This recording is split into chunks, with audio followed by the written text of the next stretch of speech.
I shouldn't be up here. I should be back in school on the other side of the ocean. Yet you all come to us young people for hope. How dare you! Boring. Boring. Boring. You got it. Don't tell us what we're going to feel. We're trying to solve a problem. Don't tell us what we're going to feel. I'm not telling you. Because you're in no position to dictate that. Remember what you're doing. You're in no position to dictate what we're going to feel.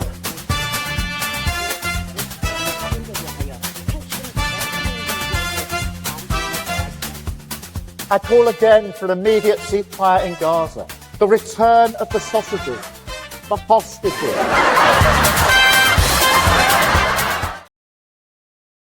Welcome, Lembit, Opik here on Lembit, Opik Live on Unprecedented TV, where we find the facts, kill the spin, and tell it like it is as best we can. A big thank you if you've already subscribed on our YouTube channel. If you haven't, it doesn't cost anything. Just go to Unprecedented TV, put my name in as well if you want, Lembit, Lembit. You get straight there and just press subscribe, and then you will get notifications and everything else. It helps us a lot, because as we expand the station, the more people who are subscribed, the more influence we have. It's a complicated algorithm thing, but you do help us a lot if you subscribe. Now, I want to talk about the ongoing meltdown of the coalition of the willing, or coalition of the witless, as people would say, over Ukraine. The story so far, Russia has made 3 demands. It made them since before the war began. It's still making those 3 demands, 1, 2, 3. And the West doesn't seem to be able to understand them. So the West makes lots of different demands, which are more or less the opposite to what Russia wants. We'll talk about these with my guest. Well, the upshot of it is Russia says, well, we'll carry on fighting. This is what we want, and we'll either get it peacefully or we'll get it militarily. The choice is yours. And apparently that logic is far too complicated for this coalition of the witless, and they carry on funneling money into Ukraine, where a significant proportion of it is stolen because it's a corrupt state. And the rest of it's used for killing Russians, but really killing Ukrainians, who are dying in droves. A far higher proportion of Ukrainians on the front are dying than Russians. Why? Because the Russians are a very, very hardened, professional military operation. And the Ukrainians are not. They've got people my age and older being conscripted and being sent to the front line. All of this, as you can guess from my tone, indicates that the killing fields of Ukraine will continue to retreat to Russian advantage until someone grows up on the Western side and tries to get peace. Could that person be Donald Trump? He seems to get it. He's just about the only Western leader who talks about the carnage. Meanwhile, we have the likes of Keir Starmer and his buddies talking about how they can help Ukraine win. Is that even feasible? Well, joining me today to talk about that is someone who calls it like it is, Marcus Papadopoulos. Marcus, good to see you. I recognize I took an overtly opinionated view there, but I, for one, am sick and tired of watching unquestioning nonsense on the mainstream media telling us that if Ukraine just gives it one more heave, they could turn things around. Can I first of all say, Lembit, that I am always delighted to be on your show. Candid talk is imperative in the preservation of mankind, and causing offence never has been and never will be a crime.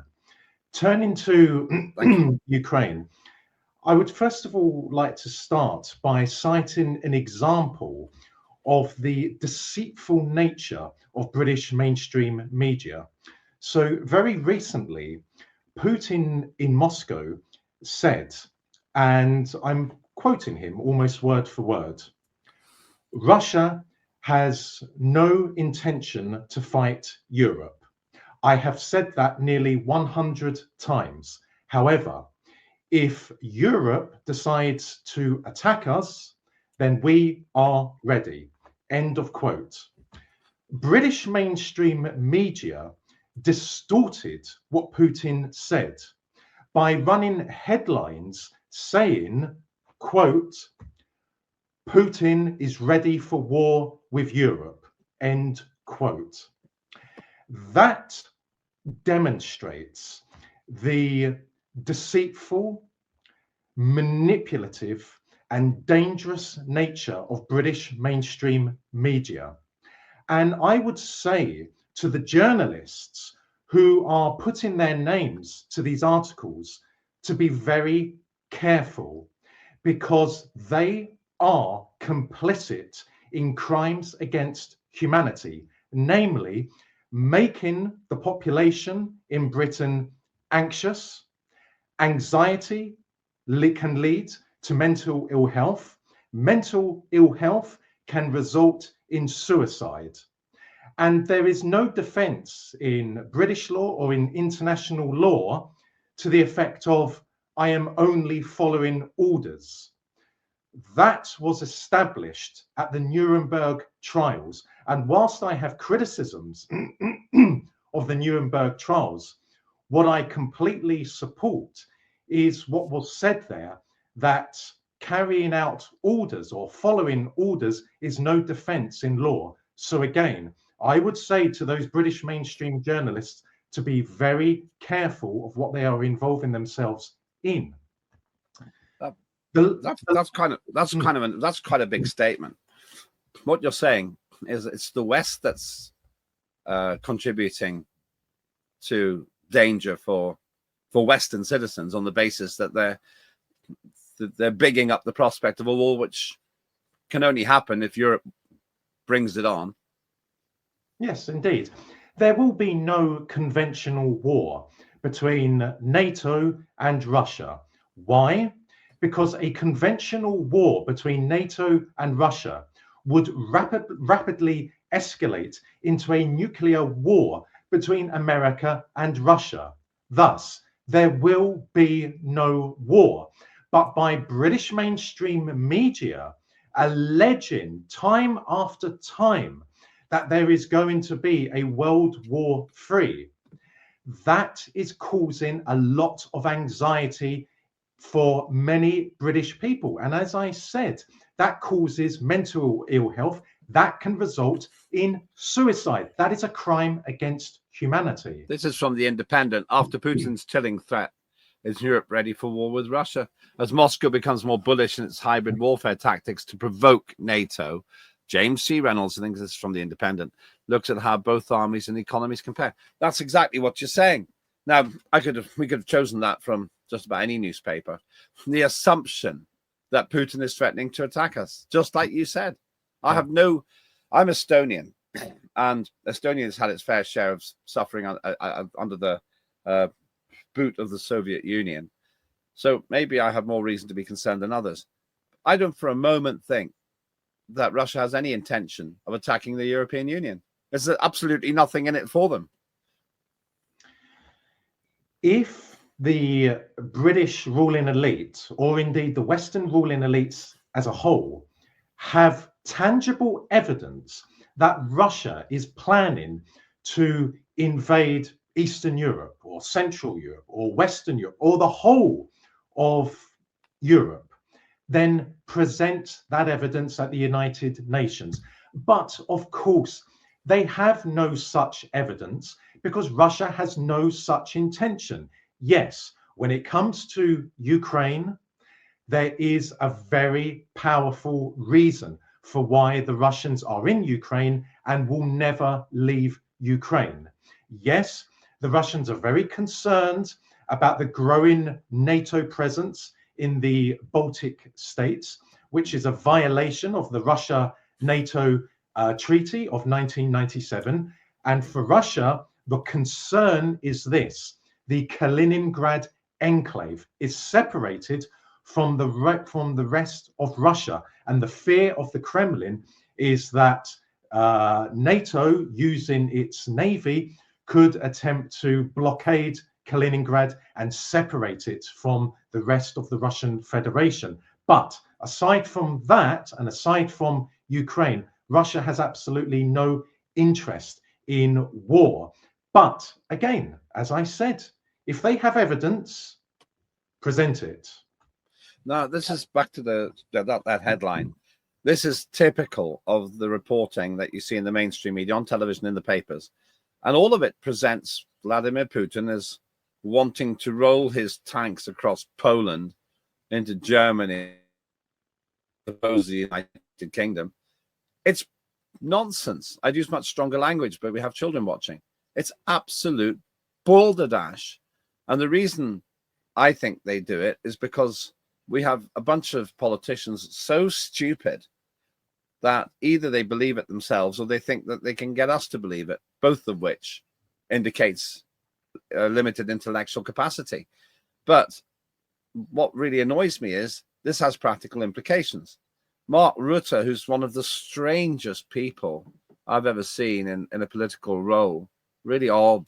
He makes me feel really uncomfortable, actually. He endlessly goes on about, oh, we need to put 5% of money into the defense, into all of this, well, I suppose, dangerous war games, I would say. And that's a huge amount of money. I cannot see. By the way, I don't think it's possible for the West to win against Russia. It's impossible. Either Russia wins or everyone loses. There's no scenario in which the West wins. Well, first of all, the NATO chief, and I use chief in a very loose way, is merely a voice box.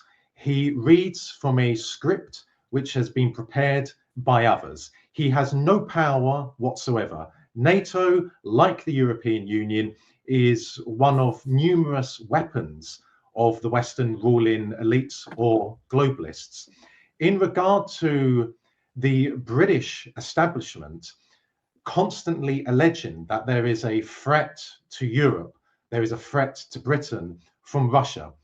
On the one hand, they say that to continue as a justification to continue sending vast amounts of British taxpayers' money to Ukraine in the hope of defeating the Russian army in Ukraine, which would then pave the way for Ukraine to join NATO.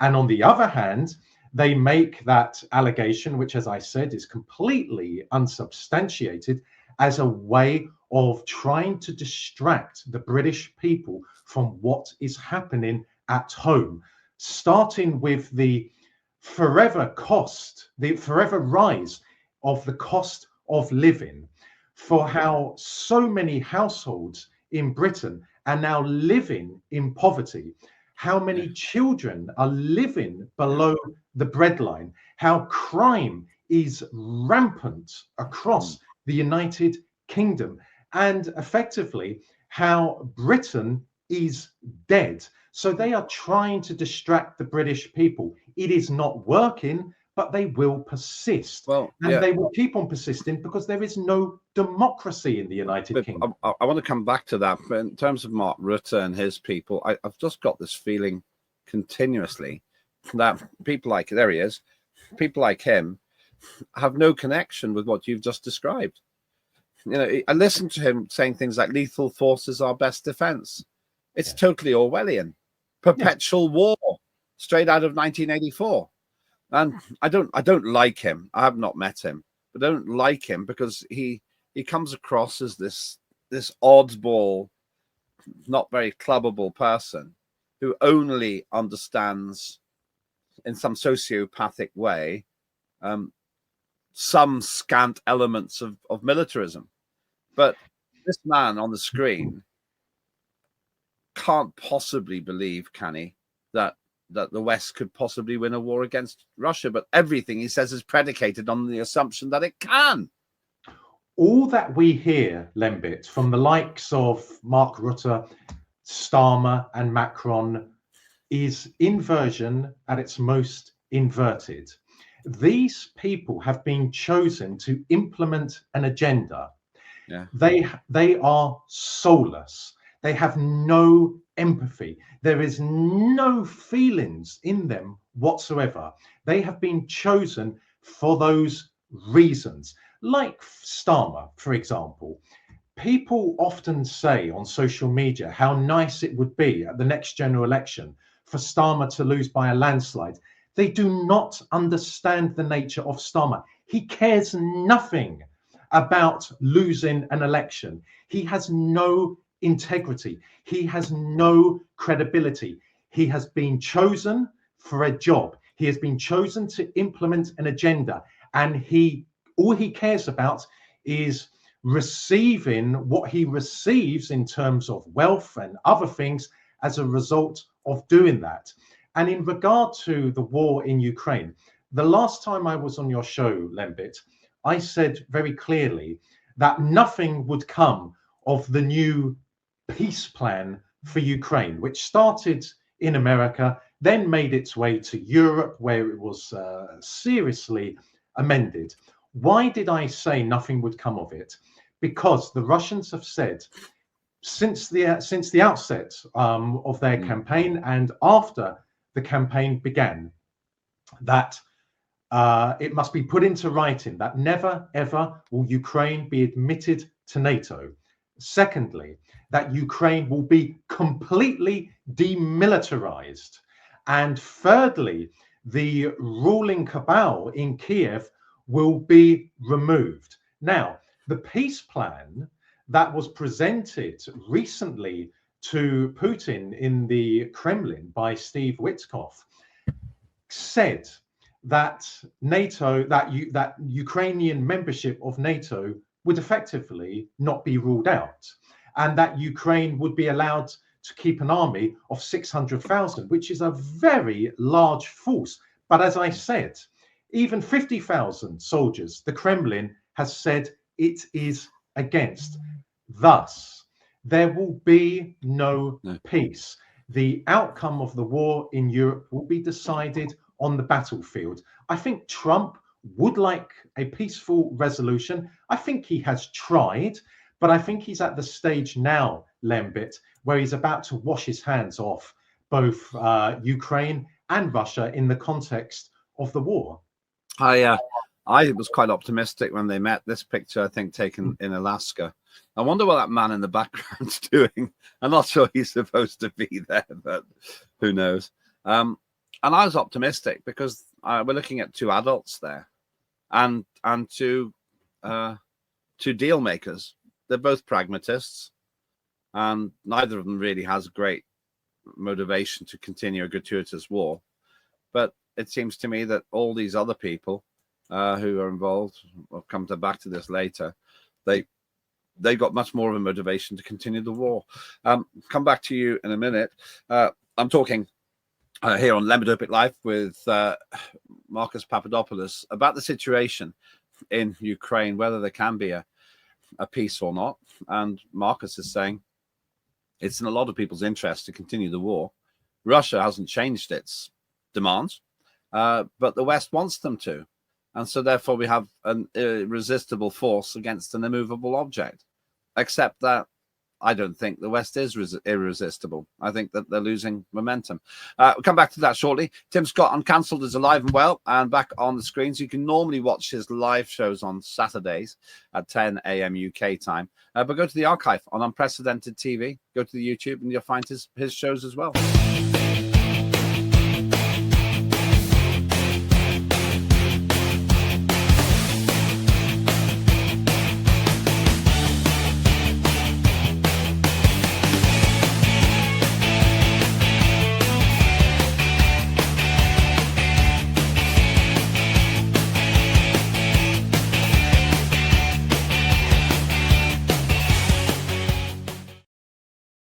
Great chap, great program. Tim Scott Uncancelled from the Freedom Association there. And you can see his back catalogue of excellent shows as well. He usually looks at stories that you may have missed and some of the mainstream stories that you may have seen misrepresented on television as well. But back to Marcus Papadopoulos with me today here on Lembit Opik Live.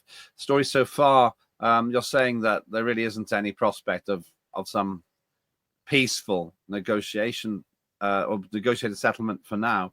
But I have to say it's horrendously bloodthirsty, this war. And I think what people seem to not be aware of is that Ukraine is losing all the time. And Warren Thornton, a regular contributor here on the show, on the station, he says that for every Russian that dies, 18 Ukrainians die. What's your take on that? I would agree with that. The disproportionate nature of losses on the Ukrainian side compared to the Russian side is absolutely enormous. That is why there are very few young men in their 20s and in their 30s left in Ukraine, in which who can be conscripted and sent to the front line. But of course, in Britain and in the rest of the Western world, there is neither a free nor independent media.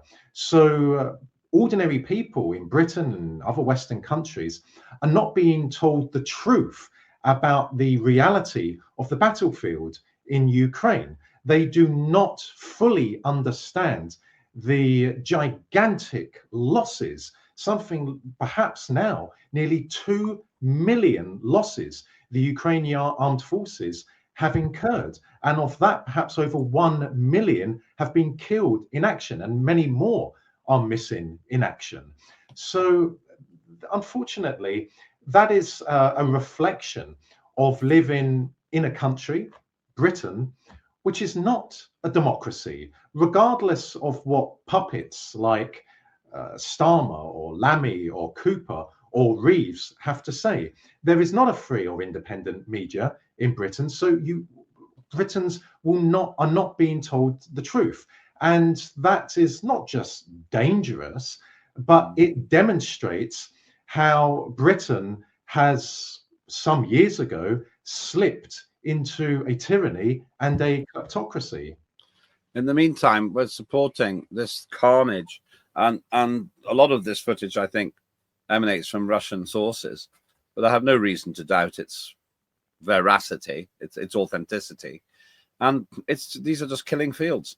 If you've been conscripted against your will, you're 63 years old, you get 2 weeks training, and you're coming up against a battle-hardened military fighting force like Russia, you haven't got a chance.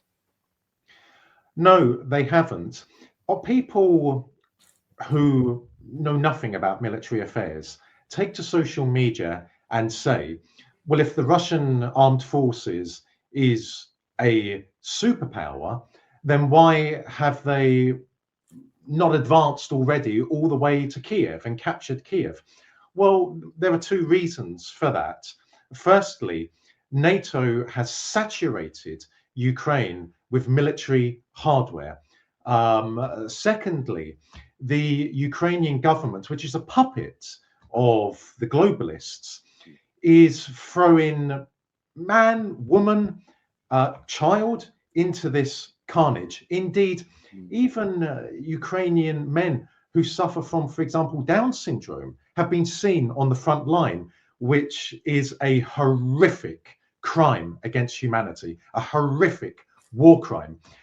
And thirdly, the Russian armed forces, the Kremlin, Russia as a whole, perceives the people in Ukraine, not the people in Eastern Galicia, Ternopil, Lvov, and Ivano-Frankivsk, but in the rest of Ukraine, as being part of the Russian world. So that is why they are taking great steps to avert casualties, which means another reason as to why the Russian military is moving forward, albeit at a very slow pace. So again, if people really want to understand the situation on the battlefield, they need to acquaint themselves with Russian history, and they also need to acquaint themselves with the Russian strategy. They need to stop turning to these imbeciles on Sky News and BBC News and Channel 4 News, and these imbeciles who are writing columns in The Guardian and The Telegraph, because these people know nothing about military affairs. And even if they have military ranks, they've only been given those ranks because they are yes people. They write those pieces for money, and they are rewarded handsomely for writing those pieces. Meanwhile, Russia relentlessly goes forward. This is a rough indication of what many people think Russia needs or wants. Those 4 bits of Ukraine as a kind of buffer zone. I think it's worth saying again, I get criticized for being pro-Russia. I'm actually pro-truth. But it's worth saying again, what Russia's trying to do here is protect itself against NATO and against an encirclement of the whole of Russia by NATO. So you don't have to be a genius to understand that the 3 demands are consistently made, because then they need these things. Denazification of Ukraine, which shouldn't be a problem. People say Ukraine isn't Nazified, so what's the problem there? Agreeing with that. Secondly, demilitarization of Ukraine. As you say, Russia doesn't want to have that problem on its doorstep. And thirdly, no NATO membership. Now, the third one should be easy as well, because James Baker, on behalf of America in 1990, quite clearly said, not 1 inch to the east. That's his quote.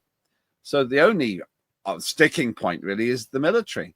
But we know that even with the vast resources that Ukraine has had, they can't beat Russia. So what's the point of having a military, which just means you're going to kill people and lose territory? Well, terms such as pro-Russia and genocide denier are vague terms, yet the more vague they are, the more dangerous they are, because you can apply it to more people. The reality is that for someone like myself, I hold a PhD in Russian history, which means that I have far more competence and experience to talk about Russia and the rest of the former Soviet Union than these morons on Sky News or BBC News, or who write for The Guardian. And I couldn't care less if these reporters have been based in Moscow or been based in Kiev. They do not know about Russian history. But then, Lembit, they don't need to know about Russian history. What they have been employed to do is to spread propaganda. That is all. Again, like Starmer, like Reeves, like Cooper, like Lammy, they have no integrity. They have no soul. They're simply in it for themselves. And in regard to NATO, NATO is not a peaceful military bloc. NATO is an expansionist and criminal military bloc. And I have said this so many times, Lembit, over the last 20 years or so. People need to understand that NATO's criminal nature did not begin with Libya. It didn't begin when America and Britain invaded Iraq. It began in 1999 when NATO launched an illegal, brutal, and unprovoked air assault against the Federal Republic of Yugoslavia in support of Albanian organized crime and Albanian terrorism. And parts of that air assault against the Serbs involved NATO dropping depleted uranium on Serbian towns and cities across the country, which has caused and continues to cause to this day massive levels of cancer. So that means everyone in NATO and all those journalists at the time in 1999 who were supporting NATO's war against the Serbian people are guilty of crimes against humanity. The other thing, you mentioned nuclear, depleted uranium, which is a kind of nuclear attack in a sense. It's worth remembering that Russia, if you really want to poke the bear, they also launched the biggest bomb ever. That was the biggest bomb, October 1961, ever detonated. It was called the Tsar bomb. And there was some speculation that the aircraft wouldn't get away. It was something like 55 megatons, phenomenally big. Russia still has this absolutely enormous nuclear arsenal. There's no prospect of the West ever defeating Russia militarily. And not just that. And by the way, I don't think that our idiot or a useful idiot or useless idiot Western politicians grasp that they're playing with fire here. The other thing they've managed to do, of course, is cause Russia, far from collapsing economically, to make great new friends. India. Recently, there was this visit by the head of by Vladimir Putin, the head of Russia, to the head of India, which is the most populous country in the world, and they seem to be getting on pretty well. I have to say, one of the things that amused me recently was that with all of this "don't buy Russian oil" propaganda, Modi says, we'll buy as much as you got. we'll have limitless cheap oil from you.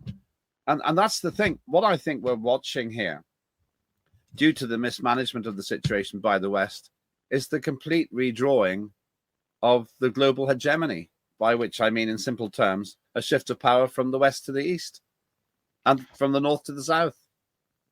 Well, first of all, Russia is the largest and most formidable nuclear power in the world. Secondly, in regard to India, historically, there has been only love felt by Indians for Russia. Why? Because following India's independence, the Soviet Union played a key role in developing an economic infrastructure in India. For example, the building of reservoirs.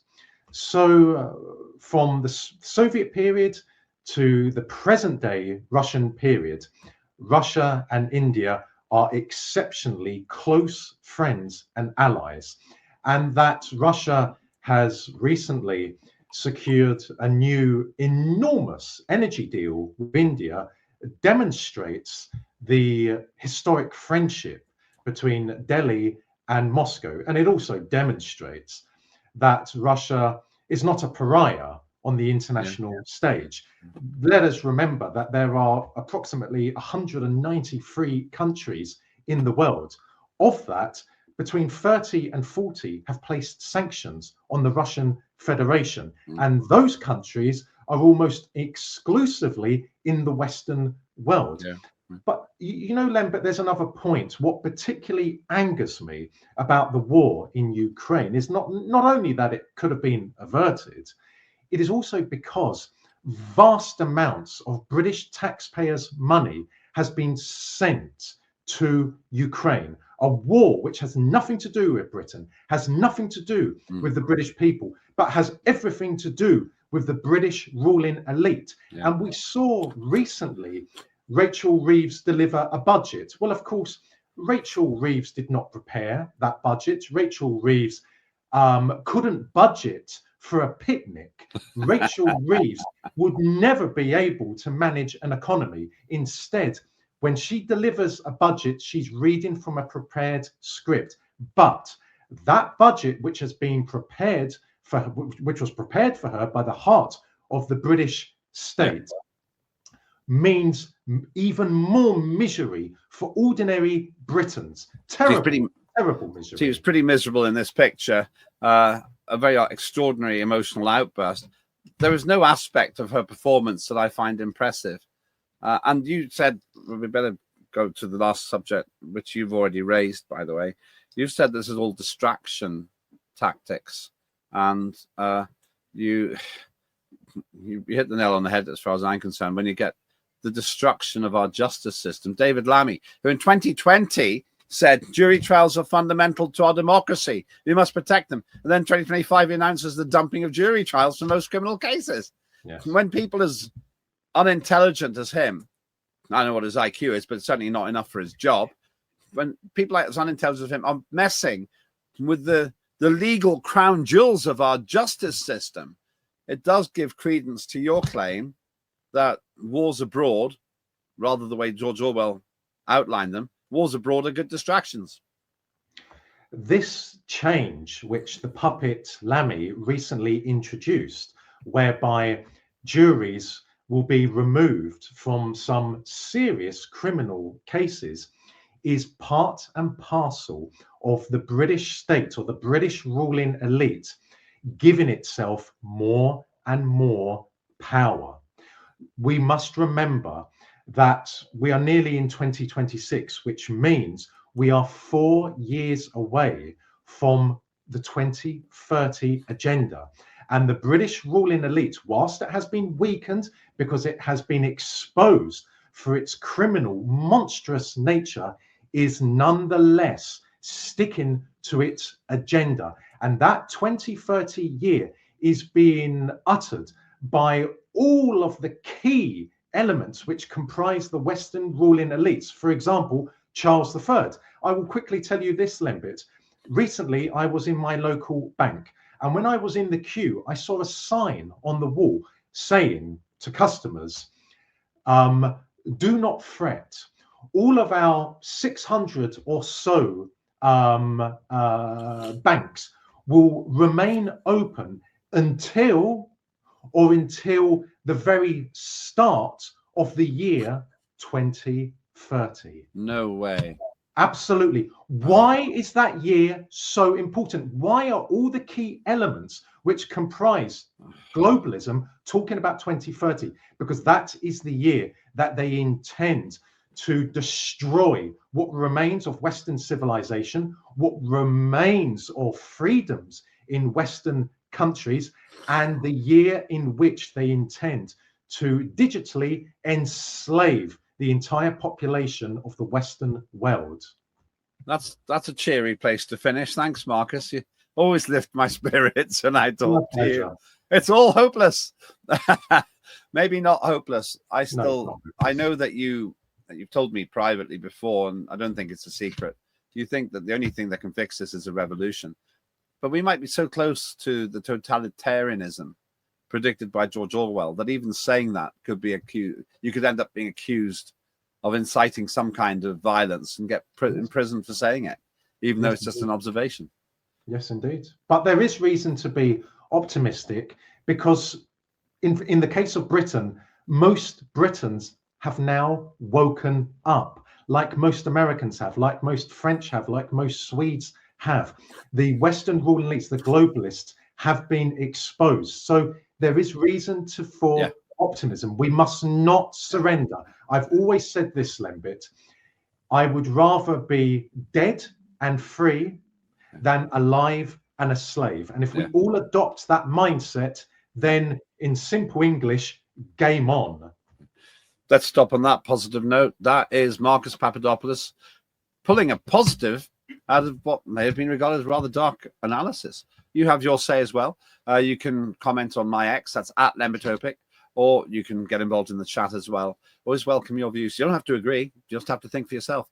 Once again, we thank Marcus Papadopoulos, who really is genuinely qualified to talk about Russia, unlike, I think, anybody on the cabinet. And we also welcome him back in the future. If you got program ideas, then please share them, or go to the almost 600 shows we have on our archive now. That's not even all of them. Hopefully we're going to get some creative output pretty soon as well. Just entertainment, basically. I'm Lembit Opik. That was Lembit Opik Live. Take heart. There are still people who think for themselves, and you're one of them.